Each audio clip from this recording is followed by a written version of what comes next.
Morning team, आज आप लोग देख रहे हैं कि हम लोग क्रूज़ के ऊपर हैं and I am fortunate enough कि मुझे बहुत ही जो पर्सनालिटी है राजस्थान की उनका टाइम मिला and I am very thankful. तो थोड़ा सा मैं इंट्रोडक्शन देखता हूँ। हमारे बीच में कविता जी हैं, she is a nutrition expert and yoga expert हैं कोटा के अंदर। She is building her own community.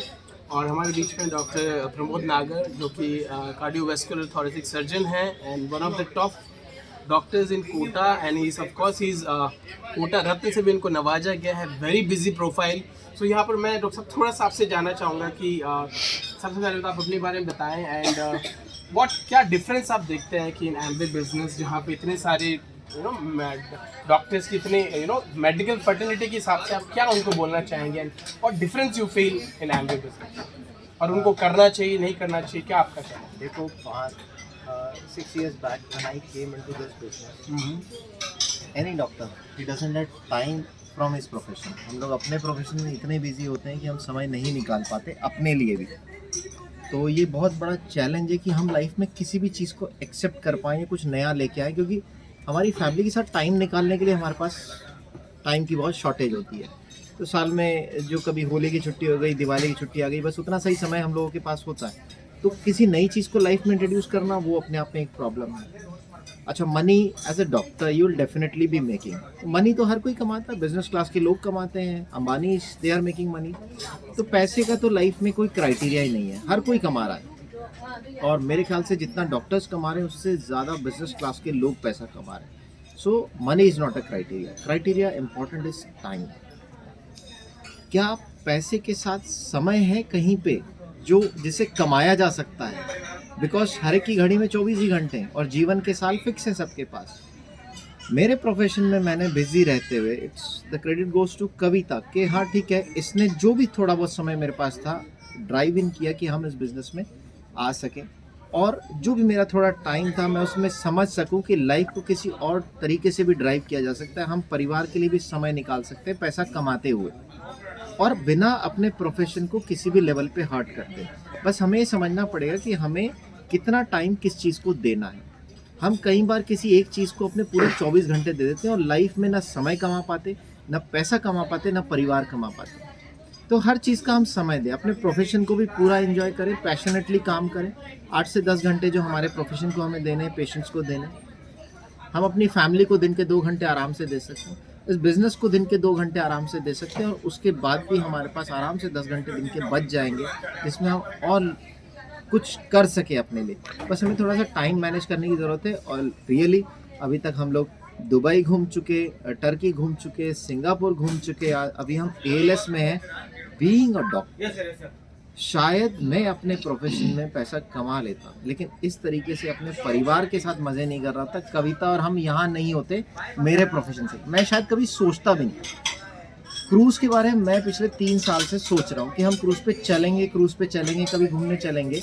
But जब एम्वे ने क्रूज़ का ट्रिप दिया तो हमें प्लानिंग नहीं करनी पड़ी, क्योंकि प्लानिंग एम्वे कर चुका था। हम पैसा कमाते हुए क्रूज़ पे घूमने के लिए, and that's the beauty of Amway. Doctor साहब एक और मैं थोड़ा ऐड करना चाहूँगा। पहले तो अपने आप में MBBS करना, फिर आपने सर्जरी किया मास्टर्स, उसके बाद MCH करना in cardiothoracic. So as being already इतना busy and sense of security के हिसाब से आप क्या कहना चाहेंगे? क्योंकि ऑफकोर्स आपने पैसे की बात करी, इतना क्वालिफाइड होने के बाद लाइक सिक्योरिटी ने कितना आपको इंस्पायर किया? देखो, मेरे इस बिज़नेस में आने का ना बहुत ही छोटा सा रीज़न था। कविता को मैंने हमेशा इसलिए फॉरवर्ड रखा कि ठीक है, कोई भी फीमेल घर से रहते हुए, कई फीमेल्स होती है, कुछ ऑनलाइन, कुछ कपड़े का सेलिंग करती है, कुछ ज्वेलरी सेलिंग करती है, और हर फीमेल का एक मोटिव होता है कि मैं थोड़ी सी एडिशनल इनकम अपने घर के लिए जनरेट करूँ। तो हमारा भी मोटिव सिर्फ इतना सा ही था कि हम अगर एक additional source of income generate कर लेते, वो पॉकेट मनी हमारे बच्चे एंजॉय कर पाए। सो एम्वे की अर्निंग हमारा इतना सा मकसद था कि 5,000 भी कमाया, 10,000 भी कमाया, that will be just an add on, और हमारे बच्चे उसको एंजॉय करेंगे, और वो सारा पैसा हम बच्चों के एंजॉयमेंट पे खर्च करेंगे।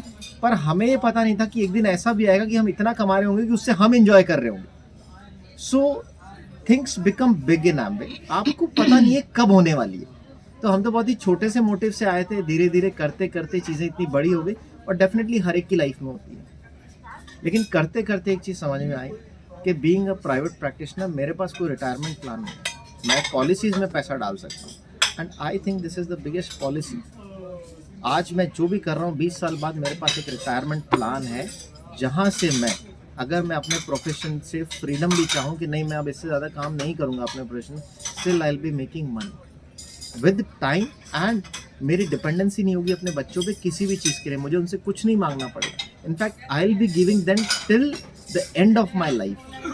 ये एक सबसे बड़ी ब्यूटीफुल चीज़ है जो मैं अपने बच्चों को नहीं दे पाऊँगा अपने प्रोफेशन में, क्योंकि मैं अपनी कुर्सी पे उसे नहीं बिठा सकता, उसे उतनी पढ़ाई करनी पड़ेगी तब जाके वो मेरी डिग्री ले पाएगा। लेकिन यहाँ मैं जो भी अपनी लाइफ के एंड में देके जाऊँगा वो एज इट इज़ उसे मिलेगा। तो वो सिक्योरिटी जो है, वो रिटायरमेंट प्लान जो है, वो डेफिनेटली बहुत अट्रैक्टिव है। वो हर प्रोफेशन में नहीं होता, वो सिर्फ सरकारी नौकरी में होता है। और सरकारी नौकरी में जो आपको रिटायरमेंट प्लान मिलता है उससे आपकी लाइफ लग्जरियस नहीं हो सकती। यहाँ आप लग्जरी के साथ रिटायरमेंट प्लान लोगे। चलिए, so thank you so much. Kavita ji से पूछते हैं, कविता जी आप बताइए वुमेन एम्पावरमेंट के बारे में क्या कहना है, because ladies are so qualified, कहीं जॉब कर रही हैं, कहीं परेशान हो रही है, हस्बैंड कहीं और, वाइफ कहीं और। सो आप क्या मैसेज देना चाहेंगे कि यहाँ से वुमेन एम्पावरमेंट के बारे में? या मैं सेल्फ कविता, कोटा राजस्थान से। मैं फीमेल्स को यही कहना चाहूँगी कि हम इतने एजुकेटेड होते हैं, हमारे पेरेंट्स हमें भी उतना ही पढ़ाते हैं जितना एक बेटे को पढ़ाते हैं। लेकिन क्या होता है, शादी के बाद हम अपने ड्रीम्स को भूल जाते हैं। हमें ये पता ही नहीं होता हमें क्या करना है लाइफ में, बस रोटी बनानी है, बच्चे को देखना है, हस्बैंड को देखना है, इसी चार दीवारी में हम कैद हो जाते हैं। लेकिन हमारे पास फिर से एक मौका है, उठना है, जागना है और चलना है। स्टार्टिंग में क्या होता है कि हमें बहुत सारे बैरियर्स आते हैं, घर वाले रोकते हैं, हस्बैंड रोकते हैं, बच्चे भी रोकते हैं, और छोटी छोटी चीज़ों से हम पीछे हट जाते हैं। बट हमें पीछे नहीं हटना, हमें करते रहना है, थोड़ा थोड़ा थोड़ा थोड़ा, स्टेप बाय स्टेप। एकदम से क्या होगा कि ब्लास्ट हो जाएगा। कैसे? जैसे कि मैंने स्टार्ट किया और साल भर में मैं प्लेटिनम चली गई। मुझे भी नहीं पता था कैसे क्या हुआ, बट मैंने कभी भी उन प्रॉब्लम्स को नहीं देखा। हमेशा मैंने किस पे फोकस किया? गोल पर, कि मेरा गोल क्या है। गोल था फॉरेन घूमना, और फॉरेन घूम रहे हैं, लाइफ को एंजॉय कर रहे हैं। और मैंने किया क्या? मैंने चीज़ों को बैलेंस किया। घर पे कितना टाइम देना है, बच्चों को कितना टाइम देना है, बच्चों को क्वालिटी टाइम देना है। हम दिन भर बच्चों के पीछे लगे रहते हैं, और हर चीज़ को टाइम देते हुए, बैलेंस करते हुए मैंने इस बिज़नेस को बिल्ड किया। रोज़ के समय दिया, घंटा 2 घंटे, और आज इतने बड़े लेवल पे आ गए। और जो अभी डॉक्टर साहब ने बोला रिटायरमेंट प्लान, जब हम 60 के होंगे तो हमें ये सोचना नहीं पड़ेगा कि हम एज आ गई हमारी। क्यों? क्योंकि हम हमेशा यंग रहेंगे। आर्टिस्ट्री यूज़ करेंगे, इतने अच्छा प्रोडक्ट है। न्यूट्रलाइट खाएंगे बेस्ट, जिससे कि हम एनर्जेटिक रहेंगे और हम दूसरों को भी मोटिवेट कर पाएंगे। बहुत से लोग फॉरेन जाते हैं, बहुत से लोग बहुत कुछ कर रहे होते हैं, लेकिन वो किसी की लाइफ चेंज नहीं कर रहे होते। वो किसी को इन्फ्लुएंस नहीं कर रहे होते। यहाँ हम लोगों को इन्फ्लुएंस कर रहे होते हैं और लोगों को एक होप दे रहे होते हैं कि नहीं, हम कर सकते हैं तो आप भी कर सकते हो। वही छोटे बच्चे, वही सब चीज़ें बैलेंस करते हुए आप उस काम को कर सकते हो जो काम हमने किया। यहाँ आना कोई मुश्किल नहीं है, लेकिन क्या लेना है? डिसीजन। तो आज आप डिसीजन लीजिए, नेक्स्ट टाइम आप भी यही होंगे। Thank you. सो ये डॉक्टर साहब हमने लिया, और दोस्तों ऑफ कोर्स कविता जी ने बता दिया, they look so young. Of course आप उनको देख के उनकी एज का बिल्कुल आई चैलेंज आप बिल्कुल नहीं पता लगा सकते। एंड ऑफ कोर्स उन्होंने राज बताया, Nutrilite and Artistry, and yes it is a family package. So thank you so much doctor Pramod Nagar and Kavita ji, thank you so much.